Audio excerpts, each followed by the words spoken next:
The Lord be with you. So, reading from the Holy Gospel according to St. Matthew. Glory to you, Lord. Jesus told his disciples this parable. The kingdom of heaven is like a landowner who went out at dawn to hire laborers for his vineyard. After agreeing with them for the usual daily wage, he sent them out into his vineyard. Going out again about 9 o'clock, the landowner saw others standing idle in the marketplace, and he said to them, "You too go to my vineyard, and I will give you what is just." And they went off. He went out again around noon, and likewise at around 3, and did likewise. Going out at about 5 o'clock, the landowner found still others standing around, and he said to them, "Why do you stand here idle all day?" They answered, "Because no one has hired us." And he said to them, "You too go to my vineyard." When it was evening, the owner of the vineyard said to the foreman, "Summon the laborers and give them their pay, beginning with the last and ending with the first." Those who had started at 5 o'clock came, and each one received the usual daily wage.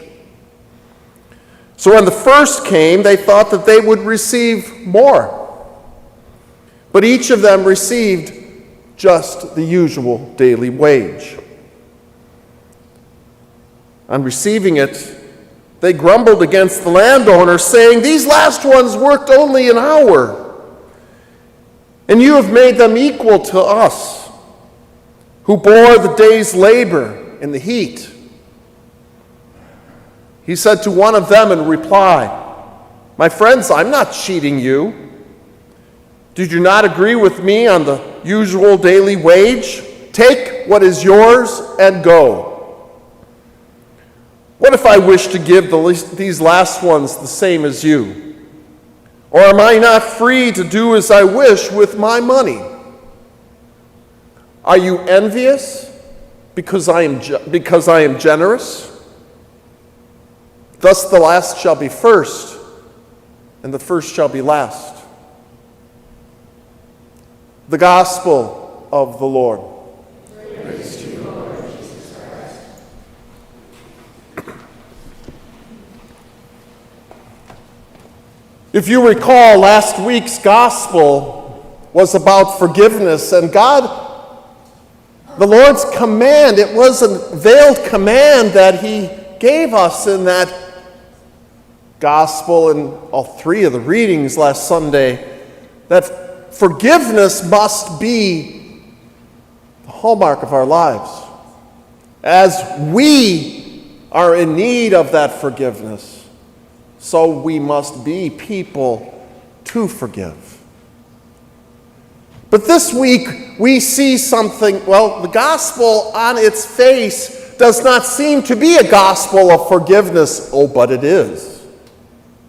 It does not seem to be following up like what we heard of last week, but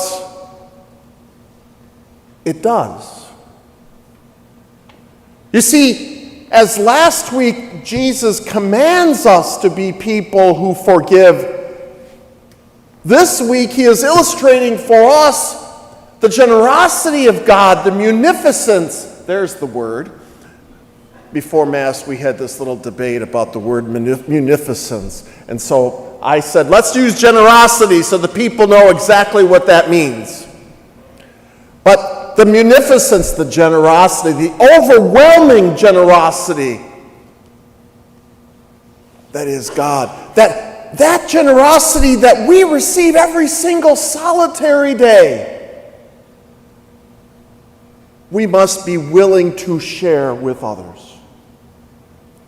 But we want to hold it back. The human nature is that you strike me, I'm going to strike you double.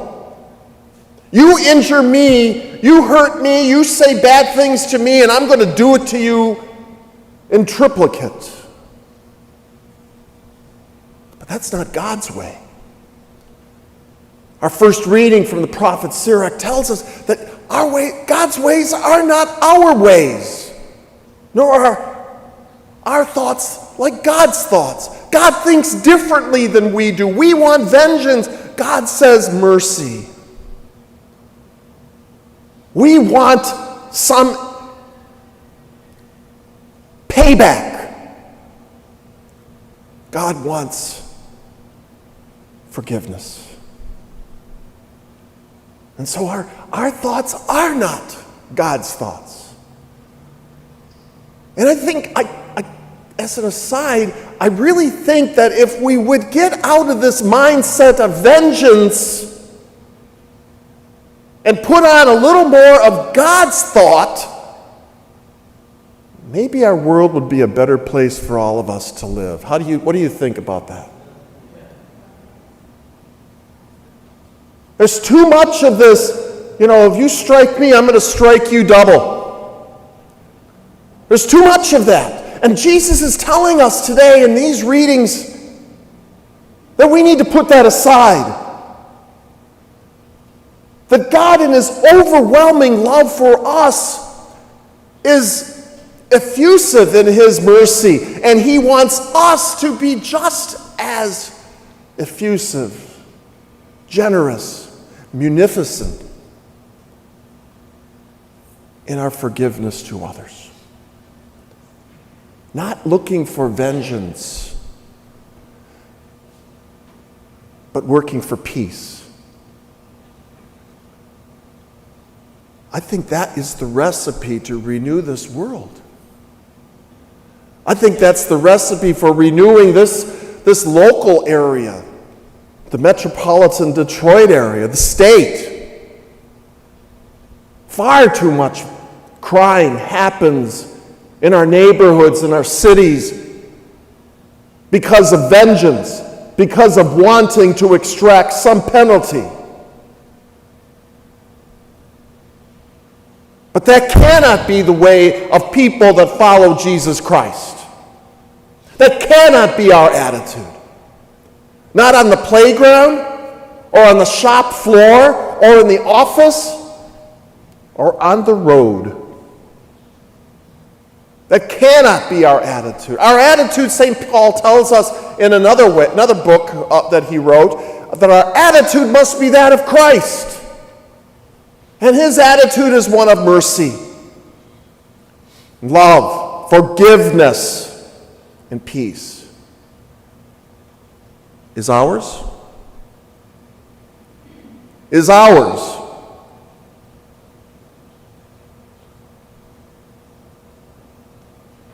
That's the command that Jesus gives us today. We want to change this world. We want to change the trajectory of this world. It starts with living the gospel and the command that Jesus gives us. It doesn't happen by just wishing it. It starts with all of us doing our part.